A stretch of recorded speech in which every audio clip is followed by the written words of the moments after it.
Hello and welcome to the second episode in our beginner lessons on openings. So today I'm going to be covering the king pawn opening. Now, as you can see from the position on screen, this is what we call the perfect position in chess. The idea is that every one of these pieces aims to control some of the center in every way. Our king is nice and safe castle, tucked away behind these three pawns. And the king also has a flight square, or escape square as we call it. So I'm now going to show you how to get to this perfect position. So we start the game with e4. This move controls the centre straight away, these two middle squares, lets the bishop out, and lets the queen out. Right? So straight away we know if our opponent plays a bad move like this, we know we can take it. So that's good. So our opponent should probably do the same. Bring the pawn out, allow the bishop out, allow the queen out. Cool. So after we know our opponent hasn't, or they also control the centre, but they haven't directly attacked our pawn here, we know we can make a move. So I would recommend playing this move. And the reason is we should get the knight out because the knight now controls more squares in the centre. If we get the bishop out, the bishop controls one square. But if we bring the knight out, the knight controls two. So probably better to bring the knight out first. I like this move over this move for a very important reason. If I play here, I do control two central squares, but the problem with this move is I don't defend my pawn. And I would quite like to have this pawn defended because if I don't defend it straight away, there can be some complications around my opponent just attacking it straight away. So I don't want to deal with any of that. So I personally recommend this move, just to defend the pawn. And it makes it quite hard for your opponent to actually play this move now. And so this is probably the safer move. Now your opponent should probably continue and do the same. Just defend their pawn, control the center. Fair enough. And I recommend now you bring the other knight out. So you may be asking why I haven't brought this bishop out. Well, like I said before, the bishop when it's here will only control, so like this move here, the bishop will only control one square in the center, whereas if I bring the knight out, it controls two. So probably better to bring the knight out because two is bigger than one. Okay, so knight out. Our opponent will probably do the same. And fair enough. And now we should bring the bishop out. This is the right time. We've got our knights controlling the middle of the board, but we don't have this bishop out. If we play here to try and get this bishop out, then this bishop over here becomes trapped. So we don't want to do this. And I mean, later on, if we bring the bishop here and castle, then the bishop will be fully trapped. So we don't want to do this move. We want to get the bishop out. So we get the bishop out here. And our opponent will probably do the same, just attacking through here, controlling their squares in the center, and preparing to castle. So now, I quite like castling here. Potentially you could play this move. This move is fine too. Just defending the center and letting the bishop out. Letting the bishop out all the way to here. But I like castles because it keeps the option of bringing the bishop back. I may want to do that. So, you know, this is why I like castles here. Now, our opponent will probably do the same and castle, get their king safe. So one of the key ideas behind castling in this type of position is get the king here, safe behind the three pawns. Also get the rook out, so the rook can control the center. So this is why I like castling. And I like to do this just about as quickly as possible. Put the rook here, and then I also even have positions where I can potentially drop the bishop all the way back to here. And the bishop's nice and safe here, but I don't really want to do that unless I have to. So my opponent will castle. Now one of the things we recommend after castling is to play this move, just about as quickly as you can. So if you play this move, it stops anything from going here, like a knight or this bishop. It also allows the flight square, so that there's no back rank checkmate, as we call it. So back in this type of position here, if our opponent plays this move, trying to get the bishop out, if we were to castle quickly, then our opponent gets the bishop out, and we have to deal with this annoying pin. Now, there is one advantage to castling here is that you can drop the bishop back, but you probably don't want the bishop here. It's not the greatest of squares. So This is why if our opponent quickly tries to play this move and get the bishop out to here, we should stop them by playing h3. And now we get a very similar position to back here. I'll just show you. So we get these two positions. Oh, not this one, this one. So here and here.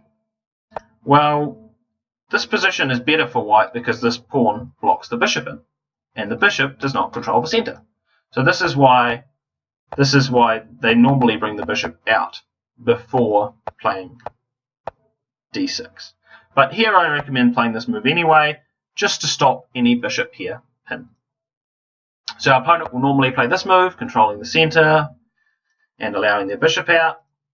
And I think we should play the same thing because it allows our bishop out. In fact, right now we're threatening to play bishop here, pinning the knight to the queen, and then knight here, attacking the knight. And this is a big threat. So if black plays some random move like this, we can straight away play this. And if they allow us to have this pin, they probably have to play g5 here to stop this pin. But if they allow us to do something along here, if they allow us to play this move, they're in deep trouble. You know, something like here, well, look at this position. These pawns are weak, your king is stuck over here. This is not a pretty position for black. So this is why black will normally play h6 here to prevent the bishop getting here. So after this, we should still develop these pieces. Now, we've castled. These three are all developed. They all control the center. These do not control the center. So I quite like this move. So the bishop had 1, 2, 3, 4, 5 squares. If I put it here, it still has the 5 squares, but it now gets 6 and potentially a 7th. And it defends this pawn. So, developing move. Now, if our opponents take it, we should just take back with the pawn. Although this is moving the f pawn, there is a very good reason. So 1, we don't want to be a piece down, because that would just be 3 points in material down. That's not worth it. And 2, if we take with the pawn, we actually get a lot of squares for our rook. Right? But also, this one might be pretty important with the bishop. On top of that, this pawn controls here, and it controls the center. So, although we move the f-pawn, we actually get more control of the center, which is more important than not moving the f-pawn. So, it's a pretty good reason. And I'll think that this is maybe one of the better moves, is actually bringing the pawn toward the center. So, this is why, as black, I would recommend you run away with the bishop, because this way, if you take it as white, then the rook gets active. So, the rook that had, well, not really here, 2 squares, defending and 1 square, now has 1, 2, 3, 4, 5, 6, 7 squares. So this rook is obviously a lot stronger than it was before, and that means that white should not take this way. So there's actually a really key motive behind these ideas, is to take toward the center. So this move is taking toward the center, which is very good. And if we were to take this bishop over here, this move is also taking toward the center. And in chess, this is a very good idea to take toward the center because your pawns are very strong. Whereas if you take away from the center, then this pawn in the center becomes very weak. Okay, so this is why I recommend white not to take this bishop. And I recommend white to play this move. Just simply defending the bishop and allowing the rooks a lot of squares between themselves. So black will normally bring this bishop out, and again, like before, we shouldn't take it, because if we take it, the rook becomes strong. So because we're not going to take it, I don't want them to play bishop takes here. So like if we played this move, I wouldn't want them to play here, because we're moving a pawn away from the center. Now moving a pawn away from the center is not a good move. At the higher levels, it's maybe playable, but it's very risky at the low levels because this pawn's weak, and we lose a lot of control over these squares. We had good control on this square. We could potentially put a knight here, but this is a problem too, is that we might lose this pawn. So it's very risky, and I wouldn't recommend it. So this is why we run away. Our opponent will normally play queen d7, defending the bishop, so very similar, allowing the rooks to be connected and trying to control the center. we should now bring these rooks to control the centre. So everything else sort of controls the centre in some way. These bishops on long diagonals, the knights controlling the middle. Our king is nice and safe, but these rooks do not control the centre. So we need to find a way for them to get into the game. Now, personally, I believe this is one of the better moves, is that we threaten to play here and control more of the centre. I like this move over just about any else. The other move that I would consider is this move, controlling the centre here. But I would not play this move. And I wouldn't play this move because it does control the centre, but it blocks this rook in. I can't get this rook to here to control the centre because this rook is in the way. So this is why I would not play here. And very much the same, we shouldn't play rook here or rook here because none of these moves control the centre. And they're actually blocked behind the pawns. But I would play this move. This move's quite good too. So I like this one just because it threatens this straight away. Our opponent probably will develop their rooks. Now, an option for you potentially is to play this move. But this is risky right now because if we take it, they may be able to take here. And this pawn hangs at the end of the line. So this is why we should play rook here, so that the rook can defend the pawn through the bishop. So that if I move the bishop out the way, the rook will defend the pawn.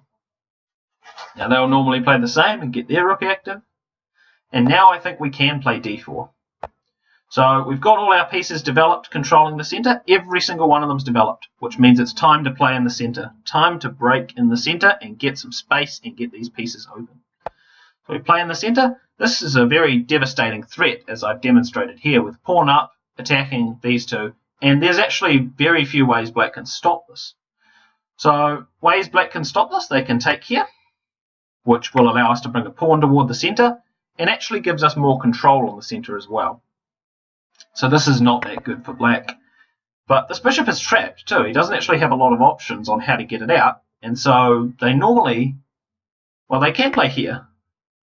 But they normally will take, although this might be risky too. This is quite risky because white now has a lot of control on the centre. So what they might normally do is play here, so that at least this doesn't win a piece. Now they can trade here as many times as they want. I like bishop takes because it defends the pawn. That's why. Knight takes, takes, takes. All these moves, just trading pieces. White has better control of the centre because we've got a queen in it, and we actually have a lot of control over these light squares too. So rook e5 is a funny move. And in fact, maybe not even that good because we drop this pawn. So interesting that I've got it here, and it's probably a mistake.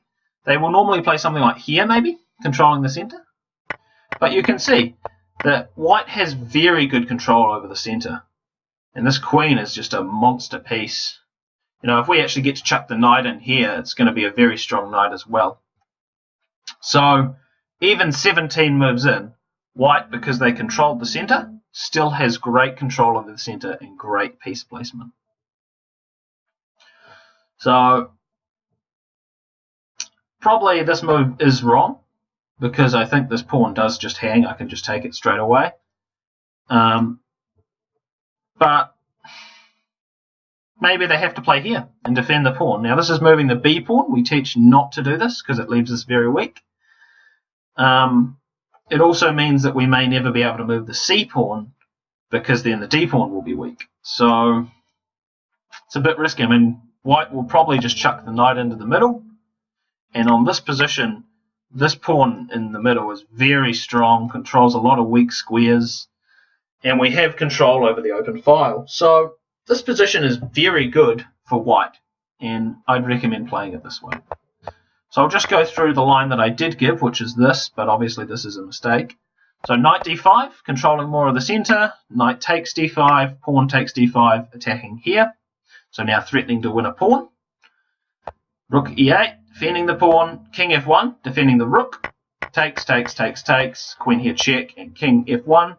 And white just has a very good endgame because the queen is centralised. We have better control over these three squares in the centre, and we have a better pawn structure and more active pieces. So I believe white would actually go on to probably win this position, even though black's probably played some nearly perfect moves all the way through here. So we'll just go through quickly. all these moves, controlling the centre, castles, get the king safe, h3 for the flight square. Here, letting the pieces out, defending, bishop comes out, run away, queen up to defend. So this queen can actually go to here as well, which is very similar. If the queen goes here, you've got to be worried for this move attacking the queen, and if the queen goes here, you've got to be worried for this move attacking the queen as well. So queen up, bishop in, bishop attack, bishop defending, or queen up, defending the bishop, and rooks to the middle. And now it's time to break in the centre. And after this, we trade all the pieces, and white has better control over the centre. So that's been our second tutorial on openings, on the king pawn opening. I hope you enjoyed, and I'll see you again in the next episode. Bye.